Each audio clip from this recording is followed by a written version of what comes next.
My God, the Shmuley, if you guys haven't seen it, stick around for the Shmuley video. So here's what Netanyahu had to say on Christmas. To our Christian friends around the world, Merry Christmas.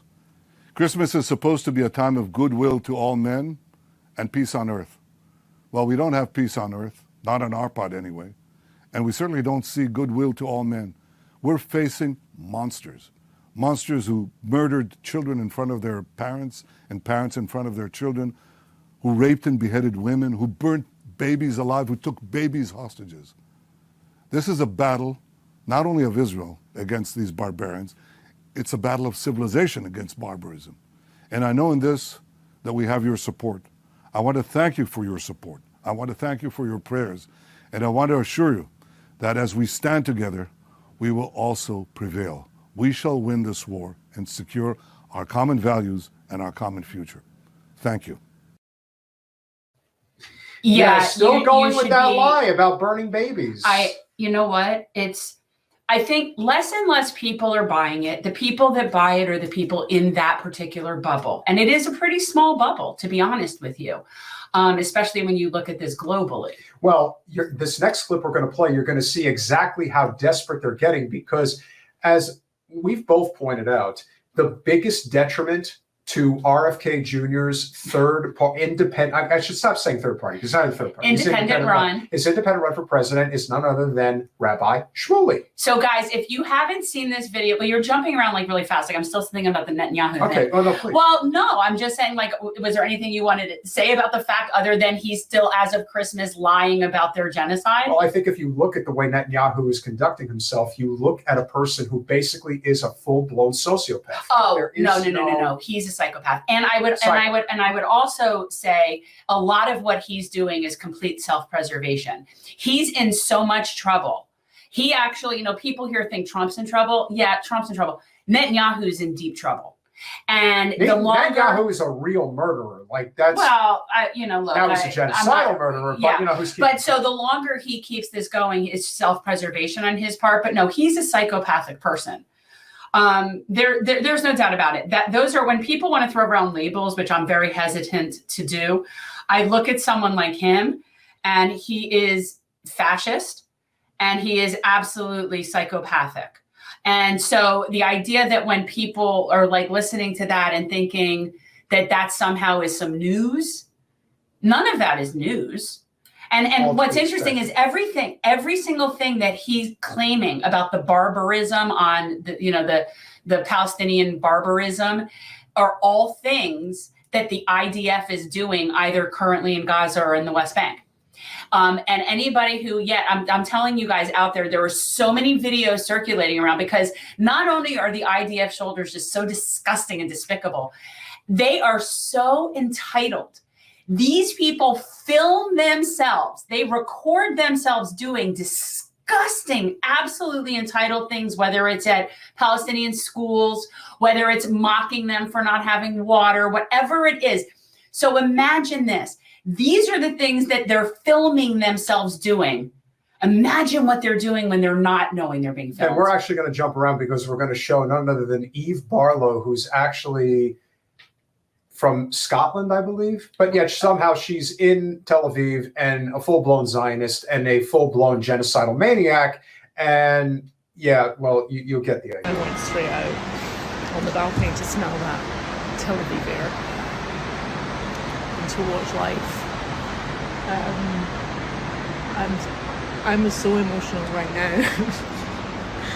I don't know what to say other than, if you're not Jewish and you're watching this, you're gonna think it's crazy that Jews go bananas for being in a war zone and feel safe and happy in a war zone over anywhere else in the world. But I could not be happier right now. This is where I'm supposed to be. This is where we're supposed to be. This is home.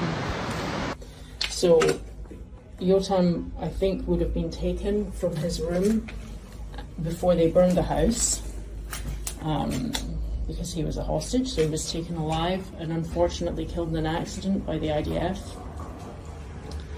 But this is his bedroom in his house in Kibbutz Kfar Aza, and I found this poster here, so maybe he was a Gorillaz fan. Wonder what he thinks of this. I'm not sure what she was showing us and what that is. So at one point she was in Tel Aviv, but then the next part of the video, she seemed to be like at the kibbutz. I'm not sure what that was. She is she really is a psychopath. Like, when she talks about us Jews love being in a war zone, no, what you love doing is killing Palestinians. They feel very entitled to do so. Oh, they my feel God. very entitled to do so. By the way, the count for the Palestinian deaths in terms of gunfire and bombing is over 22,000 now. So, the number's going to keep climbing. Again, I still don't see how this is coming out of this without 2 million dead people. Well, according to Michael Rappaport, they should kill them all, apparently. No, don't play that. No, I don't want to play that. You want to play the Shmuley thing, play the Shmuley thing. So guys, if you haven't yet seen this. We're going to spare you the Michael Rappaport. Yeah, event. there's no point. But as you've pointed out, they really are running out of ways to explain this away. And it looks like the facade is falling. So this is Rabbi Schmuly, apparently. And Rabbi Schmuly is recording this as if he's being attacked by this like crazy anti-Semite. Right? Like he's putting this out there. Like, you see this guy's attacking me because he's anti-Semitic. And it's so absurd. Turns out this was I think an Ashkenazi Jewish boy. I don't know what, but it's just a kid and they're ice skating. Okay, So watch this video. Are you telling me free Palestine? Yeah. On the ice? On the ice. Really? That's the only thing you can think of? Harassing me on the ice? And Merry Christmas. Happy Hanukkah. You came over to me Happy and said holidays free and Palestine on the ice. What's your name? Yeah. You don't even know my name. Why? What are you Someone afraid said of? free Palestine. I'm not afraid of This is anything. going to be everywhere anyway. Good. You came over to me on the ice in And I Bryant said Park free and Palestine. harassed me with free and Palestine. I said free Palestine. And I gave you a fist bump. And you didn't want to. Now you're recording me. You are saying free Palestine knowing that it's an anti-Semitic slur to destroy Israel. Not at all. So you don't want to destroy Israel. No, why would I want to destroy people? So what do you want? Free Palestine. Palestine. What about from what? Liberation of people. You mean from Hamas, who are the No, terrorists? I want to liberate who killed- people. So you're okay. I want the freedom you're of people. with terrorists. I want the end to a So you're genocide. okay. I want the end to He's a harassing. He's put harassing it on me. everybody. He's harassing me. See, he's harassing me. That really reminds me of like our congressperson. Like, everybody's an anti-Semite. You're harassing me. So the kid skates over to Rabbi Schmuly and says, "Free Palestine," and skates away. Okay, so whatever. You're harassing me. I'm telling you, you know how this went down. He recognized it was Shmuley. I'm sure. And he said, "Hey, free Palestine!" But let me tell that you, set him off like nobody's but he business. clearly said it very kindly. He's like, "Oh, and Merry Christmas, Happy Hanukkah," or whatever. Like, he was just—it's a kid. It was a kid ice skating, saying "Free Palestine" with the most smile on his face, and Shmuley is being—he's harassing me. And again, this is the thing. I am so sick of Jews playing the victim card and the anti-Semite card. Here's the thing. Again, people are allowed to not like you. They're allowed to not like you for a lot of reasons. They're allowed to not like you because you're Jewish. They are. They're allowed to not like you. They're allowed to be complete bigots. They're allowed to, and they're allowed to say it. And they're allowed to even tell you if you're out in public. And you know what? I understand that sometimes it hurts our feelings when people don't like us and say mean things to us. I understand that hurts our feelings. But at the end of the day, that's all it is. So I kind of feel like, get the fuck over yourself. Not everybody's going to like you. People are going to say mean things. Not everybody likes Jews. Some people hate us. You know what? That's life. That's also free speech. That's what it's like living in this world. And can we just say that when somebody like Shmuley says that saying free Palestine is anti-Semitic, it's like, infuriating. You've not only ran out of options, but you are making it so much more difficult for Jewish people as a whole. And you know you're doing that. But when you feel like you're a protected class, you'll do whatever the frick you think you have to do in order to push your political agenda. I know, Teresa, right? He was adorable. So, but the thing is, it's like, if you're going to be a public person like Shmuley, you're going to be a public person. And quite honestly, even if you're not and you're just out in public, and that is something that you consider harassment, don't go out. I'm telling you. Just don't go out. You will not survive this world. If you guys just put two and two together, it's very simple. He clearly recognized Shmuley at the ice skating rink in Central Park. And he went over to him and said, "Free Palestine." And that sent Shmuley into a rage. and he couldn't take it, and he decided to start recording on his phone and be like, hey, this guy was harassing me. Right. It's like, because he skated by and said something that you didn't like that you have now been trying to tell people is anti-Semitic. but isn't that also true of somebody who knows that they're deep down that they're guilty, that they are responsible for the deaths of? They're out of ideas. But my suggestion is this. First of all, free Palestine. The fact that anybody somehow takes that to mean the genocide of another group of people shows their projection of their genocidal tendencies. That's what it is. Yeah. But they need help. If one group's freedom implies to you your death, get some help for that. Okay, that is a problem. But even if, let's say hypothetically, the kid skated by him in a public place and said, Jews suck.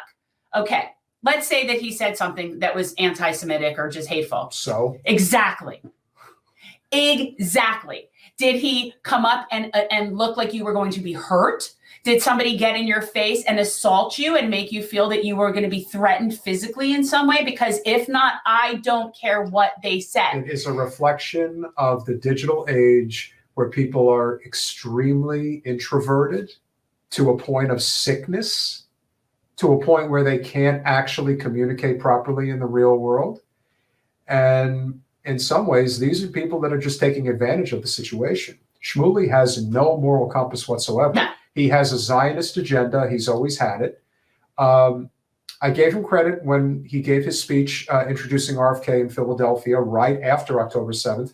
And that particular speech was one that espoused peace, not, hey, let's go destroy the Palestinians or destroy. Yeah, but looking at his entire career, I think it's safe to say we know that. That's a one-off. Well, that was a situation where I think because of the fact, here's the thing, Shmuley was smart enough to recognize that a significant portion of the pro-RFK crowd is anti-war and certainly anti this shit. So he was smart enough not to go and basically say, yeah, we have to blah, blah, blah, blah, because that would not have been right. received No, they're well definitely anti-military. So that, to me, that's a good answer. You don't like my music. I'll give you that. You see? And that's fine. And that's an example of, instead of censoring speech, you have better speech. Right. But it's like the idea that somehow we are entitled to walk around without ever having our feelings hurt is absurd to me.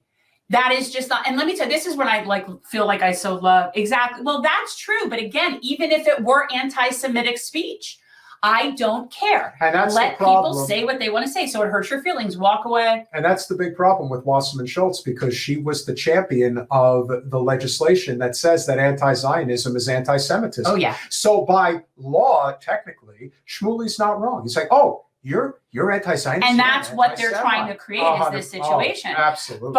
But you know what? We reject that. I will always reject that. That is clearly not true. They can say whatever they want to say. I will not be gaslit.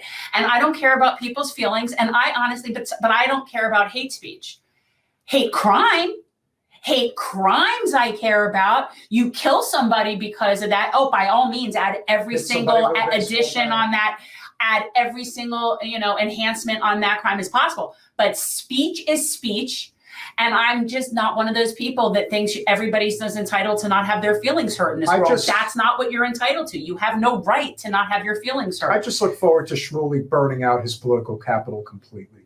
Because the second that RFK, if he ever comes to his senses, or maybe there's something more to it that we're just not aware of. But if RFK ever did come to his senses, he would cut ties with Shmuley. Thanks for watching.